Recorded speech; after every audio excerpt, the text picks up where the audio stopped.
ერში ძალიან ძნელია ხალხო.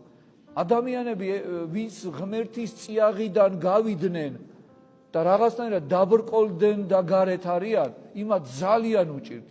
იმიტომ რომ იქ ერში ვერ ღებულობენ იმ სიყვარულს, მადლის მიერ სიყვარულს, სული წმინდის ნუგეშინისცემას ვერ ღებულობენ და მე არიან ძალიან ცუდად. და ვერ ხვდებიან რომ ეკლესიაში უნდა დაბრუნდნენ. იმიტომ როცა გემო გაქვს შენ, გემოს გაიგებ, სული წმინდის გემოს, ღვთის სიყვარულის ჩახუტებას და ნუგეშინისცემას გაიგებ, შენ ადამიანური სიტყვა უკვე აღარ განუგეშებს.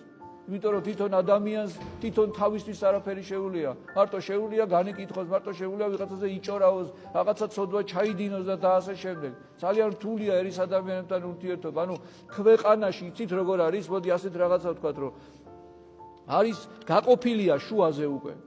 ჩვენ ქვეყანაზე არ ვსაუბრობ. საზოგადოება დედამიწაზე გაყოფილია. ის ვინც ღმერთისკენ მიდის და რომელიც ბოროტისკენ მიდის, გინდაც ნეიტრალურ მდგომარეობას ინარჩუნებდეს, თითქოს რაღაცა ღმერთი არ წამს ან რაღაც გაუკუმართებლად წამს და ასე შემდეგ.